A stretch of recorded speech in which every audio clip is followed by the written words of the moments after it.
The gospel reading today is from the first chapter of the gospel according to Mark, verses 21 through 28. We are at the beginning of Jesus' ministry after he had been baptized by John in the Jordan.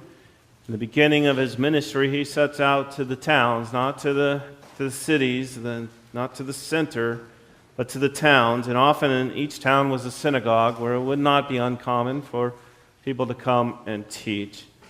And so he enters into this place of teaching to give them a word that quite astounds them. And we join in that teaching now, starting at verse 21. This can be found on page 33 in your Pew Bibles, in the New Testament. They went to Capernaum, and when the Sabbath came, he entered the synagogue and taught. They were astounded at his teaching, for he taught them as one having authority, and not as the scribes. Just then there was in their synagogue a man with an unclean spirit, and he cried out, "What have you to do with us, Jesus of Nazareth? Have you come to destroy us? I know who you are, the Holy One of God." But Jesus rebuked him, saying, "Be silent, and come out of him." And the unclean spirit, convulsing him and crying with a loud voice, came out of him. They were all amazed, and they kept on asking one another, "What is this? A new teaching with authority. He commands even the unclean spirits, and they obey him." At once his fame began to spread throughout the surrounding region of Galilee. This ends the reading of the gospel. Thanks be to God. Well, the people were astounded. And twice it's remarked about the authority with which Jesus speaks. The authority, the power, the conviction of authority. Authority is one of those things that is a hot word. Growing up in Berkeley, I saw a lot of bumper stickers. It's kind of like Eugene in that way. One was that I saw often, which actually was very popular in the 60s, and everything in the 60s is still there in Berkeley. One was question authority. It was really popular, and probably one of the ones I saw the most. We might not think of that time as much, question authority. I think we think of that more and more the closer we get to April 15th, tax day. Question authority. Question the powers that be. Well, in the next few Sundays, we're going to be looking at, as we lead up to Lent, at the beginnings of Jesus' ministry, his teachings, his actions. What did he did? What was this new teaching that people were astounded by? Because we hear about it, but we don't really hear the actual teaching in this passage. And we're going to look at some of those glimpses of those teachings that he brought. Because he comes with a new way. He comes with a new way of thinking, a new way of behaving, a new way of relating to authority, one that was refreshing to people, one that was inviting to people, but threatening and challenging to others. His path that he is calling people on, this path that he is walking, diverges from the normal status quo path. And he invites people to go this way. So our series these next 3 weeks will be, which way? Which way do we go?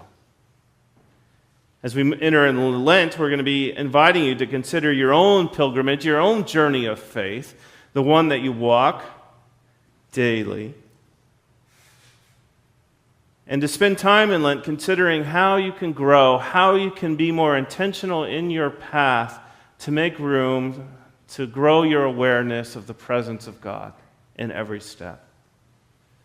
With some practical ways of living our faith out, as well as studying the footsteps of Jesus. And so we prepare for that now by looking at the teachings, the new way that Jesus has brought.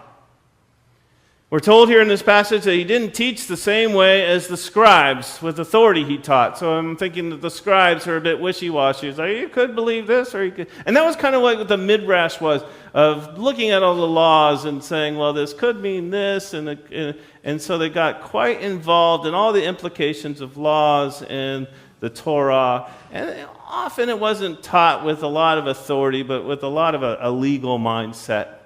If you ever heard a bunch of lawyers talking, then you know that's not the most exciting thing in the world. He came with this new way of teaching, one with authority, one with conviction. He was able to stand up and say what was true. This is something that many people did not have. They didn't have a sense of an authority that was on their side. Many of the regular people, many of the people on the outsides didn't have a sense of an authority that was a positive thing, that had their best interests at heart. The authorities of their day taxed them, maybe abused them, maybe kept them away from God and told them all the ways that they were unclean and unworthy. Whether it was the Romans who politically separated them as an occupied people, or whether it was their own scribes and priests and Pharisees who were constantly judging them to be unclean or unrighteous. But here was one who spoke with authority, but didn't come to the ones who thought themselves righteous, but came to the everyday people in the towns, those who were sick, those who were ill, those who were considered unclean. Here was one who would come to them with his actions, with healing words and healing actions, and with authority. And Jesus would come to them, and we know too, as we know this story, would eventually have his own trouble with authority. Well, as many people gather today to watch the big game, the Super Bowl today, either for the football itself or for the ads, or maybe you're one of those ones who turns on the Puppy Bowl, we can't help but think nowadays in football with trouble with authority. We've had the Deflategate scandal with underinflated games, where the Patriots used underinflated games at their last final, the AFC final. We've also had some players on the Seahawks who have some trouble with authority when it comes to their own contractual obligations of talking to the press. It'll cause some amusement. There's a player who doesn't want to talk to the press, so if you're not following all that, he's put on quite a show by what he doesn't say. But football has always been a game where authority is tested. Football began as a sport really between Ivy League schools. It began in a time where the frontier was conquered, and where there were no wars to fight. So you had all these men who needed an outlet, I guess, to show their manliness, their machismo. It was very different than we see now. They basically lined up in scrums, more like rugby, and not so much throwing the ball, but just pushing each other down the field. And it was very violent. There were no helmets, there were no pads. People broke noses, and it was a very violent sport of the Ivy League schools. Well, Richard Henry Pratt believed that Native Americans were the equal of whites, and he founded Carlisle College, Native American boarding school, to try to immerse Native children in white culture and teach them English. And I know that's controversial now, but at the time he thought himself really of trying to help the Native Americans just grow and be integrated into this new culture that the whites had established. New skills, new customs, helped them teach how to survive. Some of those students came to him and they wanted to start a football team. They saw that all the other colleges had a football team, and they wanted to start their own and show that they were equal. And Pratt said, well, you can do that, but you've got to work really hard and you've got to win, because I really want to show people that you are as equal and as capable as those in the Ivy Leagues. The problem was that most of the Ivy League students were from Northern European heritage and much bigger, about 20 to 30 pounds bigger than most Native Americans at the time. And so in a game where the power was really to push each other, it was quite a physical game, they would struggle. And even when they had successful plays, when they worked out ways to have successful plays, the fact is that when they went to Yale, the referee was from Yale, and often the referees would call false calls in favor of their own team and call back successful plays of the native Carlisle team. So they faced a lot of injustice due to prejudice. They were the outsiders trying to make it in, trying to play this game. Well, Pop Warner, you might have heard of that because the name is attached to youth football, but Pop Warner was an early coach who agreed to coach the Carlisle team. And here it was that Pop Warner really began to develop the game. Over the years, he drew up all sorts of trick plays, end arounds, reverses, flea flickers, and one play that even required deceptive jerseys. He sewed jerseys with elastic band around them so that they could hide the ball under the jersey and run around. He was really pushing against the authority of the game and trying to give them an advantage that they didn't have in their weight and size, and to break and confound the other teams. Warner argued that there was no prohibition against the play in the rules. So the tricks were how the smaller, faster Native Americans could compete. Passes, too, weren't the norm in football. They didn't become legal until later in the game, and then when they were legal, if you didn't complete a pass, it was an automatic 15-yard penalty.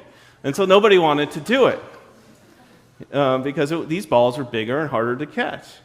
Pop Warner saw as this was their chance to do something and to get good at it, and they practiced pass plays. And he really developed the passing game of football with this Carlisle team and with Jim Thorpe.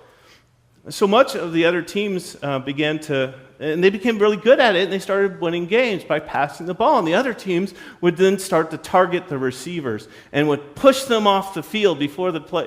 Just as the play started, they would just push those receivers off the field and out of bounds.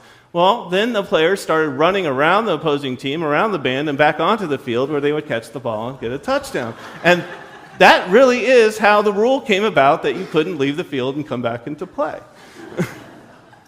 So I'm indulging a little bit in this history of football on this day. But the point is that this outside team, these underdogs, these people whose home had been upset, who were seen as less than the others in their society, were finding ways, challenging authority, were battling with authority, wanting to be recognized as equals, and football was their venue for that. Football is just a game, of course, and of course we can see today that it needs much reform. Because in the end, the people are more important than the game. And it's the people in the game that make the best stories like these. And you think about the Jim Kellys and his battle with cancer and others. It's the people we care about. Just as Jesus, who came to play, not to play, but to come for a world for people. Not for rules, not for traditions, not for to continue ways of being that people had always done. Not to establish an authority that judged people and kept people on the inside or out. But Jesus came for people.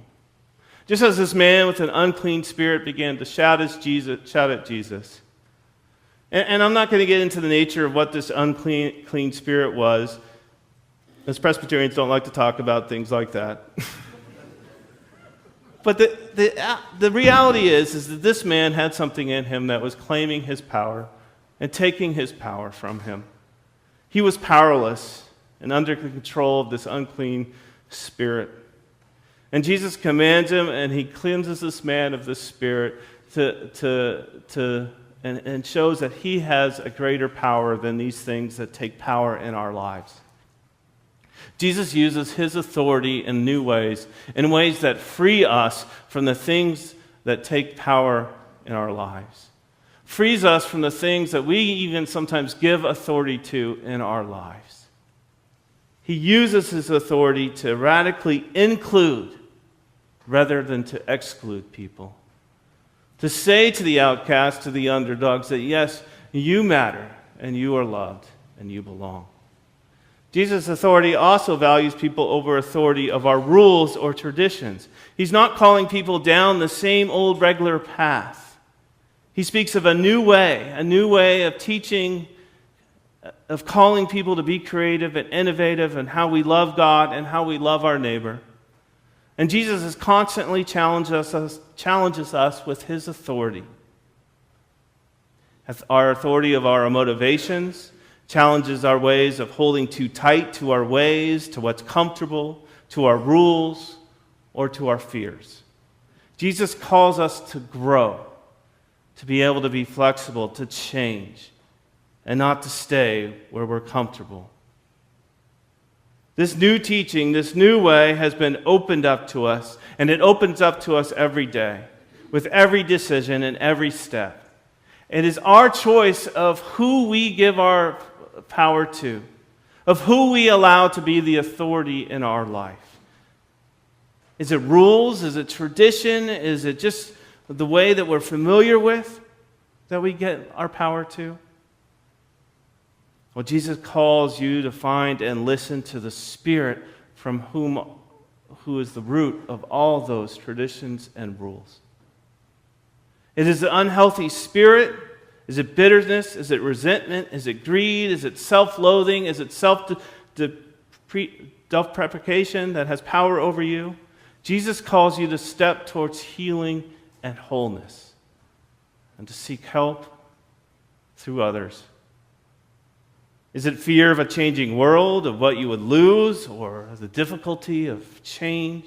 Jesus calls you to step towards trust that the most important thing will not ever change. That is, that God is with us and that God loves us. We walk this road and we walk the roads in our life, but Jesus in our life presents a divergent path always. And how much easier would it be to stay on that easy road? It's safer, it's pleasant, it's well marked, people make the rules for us. But the other path stretches out. We can't see where it goes. It twists and turns. It may look a little scary, it may be unknown. But that is the path that Jesus has taken. And that is the path that Jesus calls us to be on. One that says, you are the one that I want to give my power to. You are the one that I want to be the authority in my life. And that's the path that we have to choose to follow Jesus. Which way? Which way do we go? That's the question before us. Amen.